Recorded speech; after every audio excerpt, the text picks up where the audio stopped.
রাহুল দাসের এই ঘটনার ব্যাপারে আমরা সুবিচার চাই।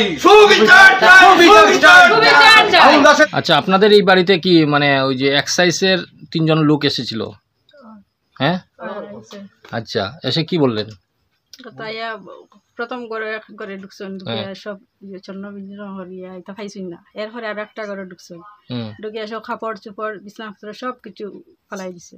এরপরে পাক ঘরে ঢুকছেন, ঢুকার পরে জলের বাক্যে টুকেট ছিদ্রাইয়া সব কিছু বিছনা আছে লিতাও ফালাই দিছে, সব জিবজি উঠাইয়া সব ফালাইয়া। এরপরে আমার উঠতে দিন না তারা, কইন যে তোমার ছেলের 3 মাস লাগে জেল নিমু, 50,000 টাকা দাও। তখন আমি হই আর এখন তো দিবার মতো ইয়ে নাই, কিরকম দিত আমার ছেলে, আর ঘরও তো নাই তো কিছু। তারা আমার উঠতে দিচ্ছেন না, কইছেন হাল্লা করতাম না। এরপরে হাল্লা চিৎকার করিয়া অনেক মানুষ আইছে আশপাশে। তারা 30,000 টাকা নিছে। প্রথম কইছে তারা 50,000 টাকা দেও, নাহলে তোমার ছেলের 3 মাস লাগে জেল কাটবো তোমার ছেলে। আমিও পাশের বাড়ির মানুষ। আচ্ছা, ঘটনাটা কি হয়েছিল? আমিও এখন সন্ধ্যার সময় আইয়া কোনো গরু নেবাত আইছে, আইয়া দেখি তারা বড় অন্তকি দেখা যায় দাঁড়াইয়া দেখি তারা বড় 4 জন মানুষ আইছে। আইয়া বেটিরে বিছনাত রাখছুন, বুয়াইয়া রাখি তারা বিছনা পত্র ডুয়াইতে রাখা করছে, সারা উলামলা করে লইছে। আর ছিন্ন ভিন্ন করিয়া তারা টেকা লাগে, তারা মদ টুকাইতরা। এখানে মদর জায়গা নি, এখানে তো কোনো মদর জায়গা নাই, মদ তো গুয়াক চব, এখানে তো কোনো মদ নাই। ইনো আইয়া এখানে তারা বাড়িতে ইলা বস্তি বাড়িতে আইয়া তারা এই ছিন্ন বিচ্ছিন্ন করতো। এটা তো করা তারা রয় না, তারা সরকারে এটা হইয়া দিছে না কিতা বলে বাড়িওয়ালা গিয়া বস্তি বাড়িতে গিয়া ওরকম কাজ করতা। কতটুকু আমি দেখ এটা খাওয়া নিছে। কত শুনছেন? 30,000 টাকা নিছে তারা। আমরা মেয়ে খালি 4টা টাকা তো হইতে পারে না। একটা বিয়া দিছিলাম, আমারটা তাই ছোট বাচ্চা একটা লইয়া আইছে। এরপরে তারা ঘরে ঢুকিয়া তো আমরা তালা উলা ভাঙ্গিয়া বাক্সও চাইছে। ঘরের মানে এক জায়গাও তারা বাকি আছে না, চকের নিয়ে সুচিতা ঘরের কুটা সব কিছু চাইছে তারা গিয়া, কোনো কিছু পাইছে না। এরপরে তার বাবা বাড়িতে আসলাম না, আইসিন না তাই তাই না। আচ্ছা, আপনি তো বিজেপি যুব মোর্চার জেলা সম্পাদক হাইলাকান্দি ডিস্ট্রিক্টের, আপনার নামটা কি? তপন দাস। আচ্ছা, আপনাদের গ্রামে একটা ঘটনা হয়েছিল, শোনা গিয়েছিল, একটা নিউজে অনেক নিউজও এসেছিল যে কিছু এক্সাইজ ডিপার্টমেন্টের কিছু লোক এসে এখানে তাল্লাশি চালিয়েছে, এখানের অনেক বাড়িতে, কয়েকটা বাড়ির লোক যে মদ রাখে বা মদ বিক্রি করে ঘর থেকে, সেই রকম একটা সন্দেহ। তো তারপরে শুনলাম নাকি যে পাওয়া যায়নি মদ। তো আপনি এই ব্যাপারে কি বলুন? না, ঘটনাটা হয়েছে ঠিক আছে। যখন আমি যুব মোর্চার সাউথ হাইল্যান্ড যুব মোর্চার ব্লক প্রেসিডেন্ট ছিলাম, তখন এই ঘটনা এখানে ঘাড়মোড়া জেগেপুর ভিলেজে হয়েছে। তখন ওনারা আমার কিনারে গিয়েছে। রাহুল কইয়া যে ছেলেটা আছে, ও যুব মোর্চার একজন মণ্ডল কার্যকর্তা। হ্যাঁ, তখন আমাকে ফোন করেছে। রাহুল দাস? রাহুল দাস। আচ্ছা, তখন যুব মোর্চার কার্যকর্তা? ও কার্যকর্তা। আচ্ছা, তখন আমাকে বলেছে যে তপন দা ওরকম আমাদের ঘরে এক্সাইজ এসেছে, এইরকম করেছে। তখন আমি ছুটে আসি ওর ঘরে, সব খবর নিয়ে দেখি না ওর ঘরে তো মদ খাওয়া যায় না। কিন্তু আমি খুব দুঃখিত এই যে তারা 4 জন এক্সাইজ ডিপার্টমেন্টের উপরে। কেননা যে আগে কংগ্রেস সরকার থাকতে দেখা গেছে যে সাধারণত মানুষের যেরকম হেনস্থা করা হইতো, সাধারণ মানুষ। আমি এখন একজন সাধারণ বিজেপি কর্মী, কিন্তু আমরা কিন্তু বিজেপি কর্মী থাকি, আমরা প্রধানমন্ত্রী গ্রামের সেবা করেন বলতেই চান যে আমি সমাজসেবী, আমি গ্রামের এই সমাজের কাজে জড়িত। আমরাও সেই রকম, আমাদের মধ্যে এরকম কোনো পাওয়ার নেই যে না আমরা এই করিলাম সেই করিম। তখন আমি ওকে আমি ভালো যুক্তি দিয়েছি যে তুমি এই জেলা ইয়েতে তুমি প্রশাসনের কিনার হও, প্রশাসনের কিনার নিলে তুমি সুবিচার পাবে। তো ও কেসও করেছি, শুনেছি। আপনার মতে ছেলেটা কীরকম, সেরকম ঘটনা করতে পারে কিনা? হ্যাঁ, দেখুন সেটা আমি সঠিক কিছু বলতে পারি না। ঘটনা হতেও পারে, না হতেও পারে। আচ্ছা, কিন্তু হতেও পারে, না হতে পারে। আমার মনে হয় এই ছেলেটা এরকম করবে না, যেহেতু হে যুব মোর্চার একজন কার্যকর্তা। হ্যাঁ, তো তাইভাবে আমি মানে পায়ও তুমি এক্সাইজ ডিপার্টমেন্টের লোকরা তো কিছু পায়নি না? না পায়নি। ওরা তো করেছে, তাল্লাশি তো খুব ভালো রকমই করেছে ওরা করেছে, কিন্তু ও তো কোনো জিনিস পায়নি। ও রাহুল আমাকে বলছে, ওটাই আমি বলছি।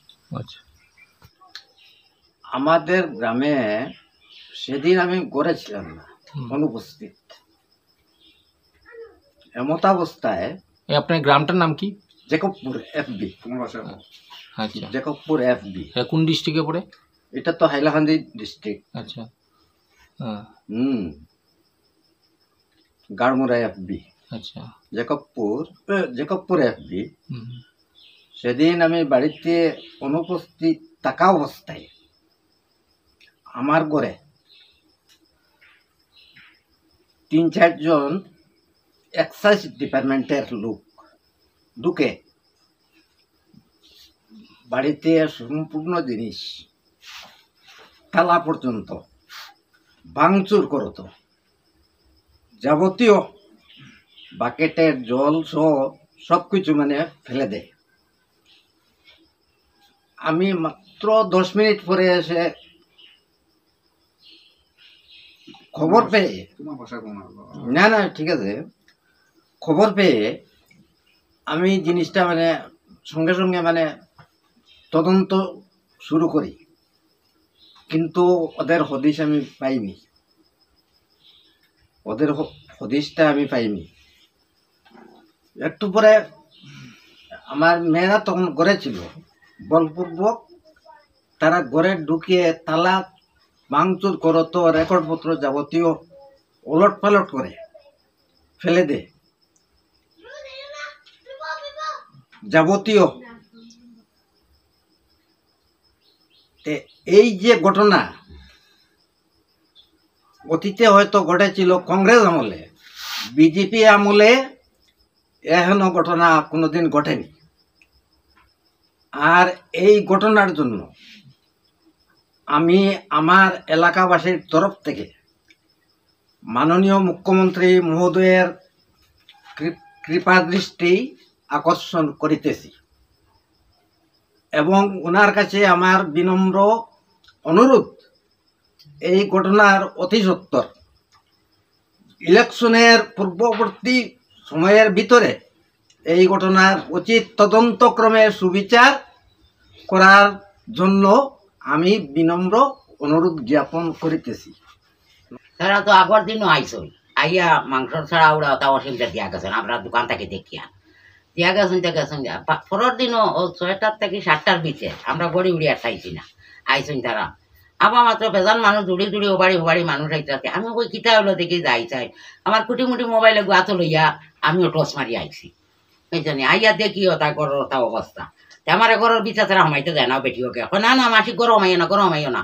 আর রাহুলের মার দ্বার বইয়ে তাই খালি বুঝাই, আর তাই এক গো হমাইয়া তা পানি হাঁজি ফেলা।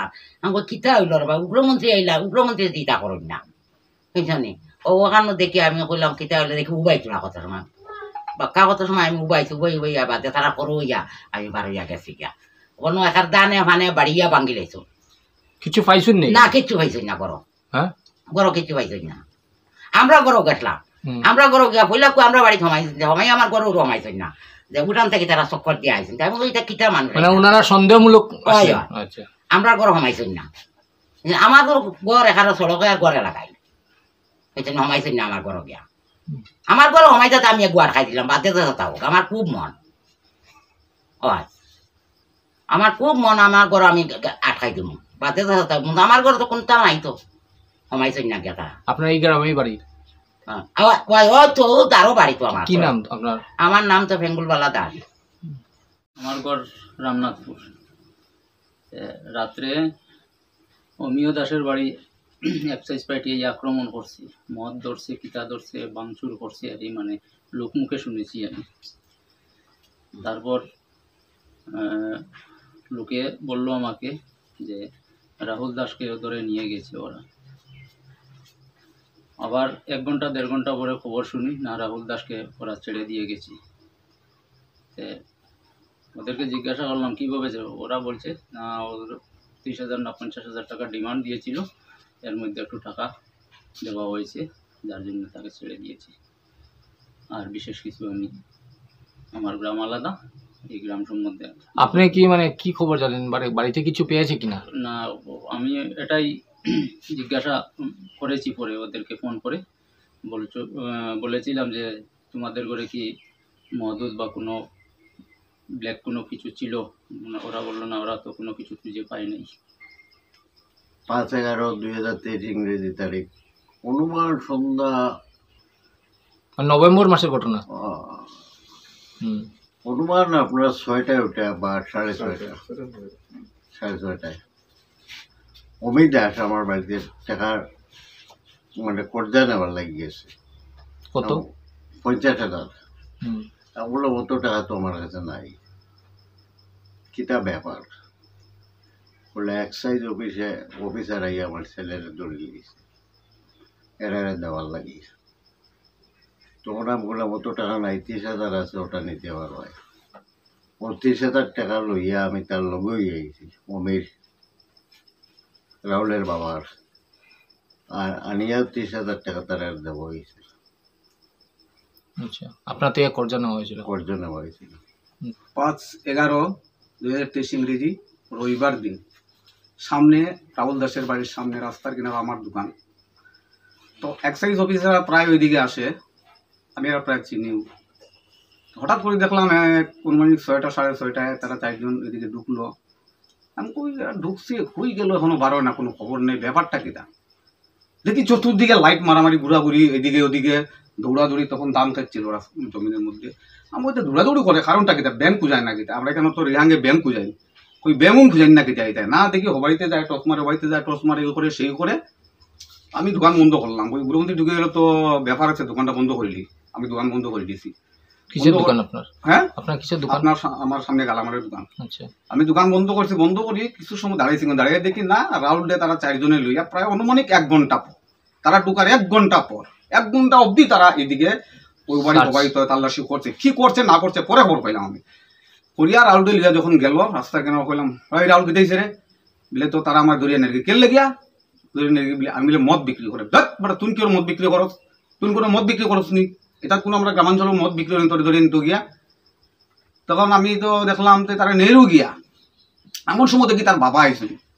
তার বাবা আবার পরে আমারও রাত্র বাক্কা দেরি হয়েছিল, দোকান তাদের বন্ধ করেছে, আমি যাই গিয়া। তো না, আমি একটু সামনে গিয়ে দাঁড়িয়ে থাকছি, দাঁড়িয়ে দেখি আমারও মেশো ওই জাইন কইলা 30,000 টাকা দিয়েছি, তাই নিয়েছি, মানে রাহুল দাসের বাবা অমিয় দাসের লোকে তাই নিয়েছি। আবার পরে কি তারা টাকা লেনদেন করছেন, কত টাকা দিয়েছেন পরে জানলাম যে তার কাছ থেকে টাকা 30,000 তারা নিছে। তো এটা অত্যন্ত দুঃখের বিষয়। আমরা গ্রামাঞ্চলে মদ বিক্রি হয়নি, এবং গ্রামাঞ্চলে মানুষের বাড়ি করে আসিয়া ঢুকিয়া এক্সাইজাররা তারা ঢুকিয়া মানুষের রান্নাঘর মেলুকে গালাগালি হস্তাহস্তি ধাক্কাধাক্কি করিয়া, এমনকি জলের পাত্র পর্যন্ত উল্টাইয়া ফেলাইয়া তারা মদ চেক করে। এটা কিন্তু নিয়ম? এটা তো নিয়ম না, শুনছেও না কোনোদিন। ই কি অবিচার? তো এটা আমার আস্থা গ্রামবাসীর পক্ষ থেকে আমি কইতেছি, আমার বিনম্র অনুরোধ আমাদের মাননীয় মুখ্যমন্ত্রী হেমন্ত বিশ্ব শর্মা মহাশয়ের কাছে আমরা আবেদন রাখতেছি, অতি সত্বর আমরা এটা ইলেকশনের আগে আমরা এটার সুবিচার চাই বলিয়া আমি আমার তরফ থেকে বিনম্র অনুরোধ। নমস্কার। আপনার কি নাম? আমার নাম শ্রী অসীম কুমার দাস। 5/11 তারিখে রবিবার সন্ধ্যা 6টা থেকে 6:30টার মধ্যে হঠাৎ আমরা গরু আইছি, এক্সাইজ অফিসার ইয়া ঢুকছে, সব গরু ঢুকছে। এরপরে আমরা গরু কিছু পাইছে না, সব গড় বিছনাপত্র, আমরা যে ডকুমেন্টের যে বাস্ক আছে বড্ডা সুড্ডা সব কিছু তারা খুলিয়া সব কিছু নিচে ফেলাইয়া গেছে গিয়া। বিছনাপত্র, আমরা রান্নাঘরে গিয়া ঢুকছি, রান্নাঘরের সব জলও সব নিচে ফেলাই দিছে ডালিয়া। এরপরে কিছু পাইছে না। এরপরেও কয় তারা আমারও কইছে আমার তারা লগে যেতে লাগবে। তারা লগে যেতে করিয়া আমার ঘরটি বাইর করে লইয়া গেছে। বাইর করে লইয়া যাওয়ার পরে আমি বললাম, আমি কিতা দোষ করছি যা? কয় না, চল চল চল, তোর মদ বেচত, গ্রামের মানুষ হচ্ছে তোর মদ বেচত। এরপরে আমার লইয়া গেছে গিয়া, রাস্তাত লইয়া গেছে। তখন আমার বাবা আইতরা দোকান থেকে, রামনাথপুর থেকে। আমার পরে আমি কইছি ওলা আমার তারা ধরে লইয়া যার, আমার 3 মাসের জেল দিত তারা। কইছে গৌতমরার বাইক না, প্রাক্তন মন্ত্রী গৌতমরার বাইক না, তারা আমরা কিচ্ছু করতাম পারতাম না। মন্ত্রী গৌতমরার কথা কইয়া আমরা করাই হুমকি দেয়, সিআরপিটি ধরে লইয়া যাইব গিয়া, তারা কিচ্ছু করতাম পারতাম না। এরপরে নিচে নেওয়ার পরে ডরাইয়া আমরা তার কাছে 30,000 টাকা দিছি। গরু আসলো না, দাঁড় করিয়া নিয়ে 30,000 টাকা দিছি। তারপরে কইছে যদি কারোর খোঁজ 30,000 টাকা দিছ, কারোর খোঁজ, পরবর্তীতে তোরে আবার ফাঁসাইম, তোর বাড়িতে নিয়ে আমরা নিজে আনিয়া ড্রাগস রাখমু, মদ রানিয়া তোরে আবার ফাঁসাইম। ও কথা কইছে। যে কইছে তার নাম হইল অংশুমান রায়। আরেকজন আসলো লগে অরজিৎ দে, বাড়ি হইল কাটলিছড়া। প্রায় সময় তারা ওদিকে আয়, আমরা ওদিকে। আরেকজনের নাম হইল সমরজিৎ দে, একজন নাম অপরাজিতা রায়, এরা আইসে। তারা যেদিন আইসে আর 3 দিন পরে আমি হাইলাকান্দির ডিসির কাছে একটা এফআইআর জমা দিছি। জমা দেওয়ার পরে আমরা পুরো গ্রামের মানুষে প্রায় গ্রামের 800 মানুষে মিলিয়ে আমরা ডিসির কাছে একটা নিয়ে দিছি। এরপরে ও ডিসির কাছে রামনাথ থানা আইসে শুনছি, 1 মাস পরে ওটা আইসে, আবার পরে এখানে গম করে রাখি দিছে রামনাথপুর থানা। এটার কোনো সুবিচার এখনো পাইছি না।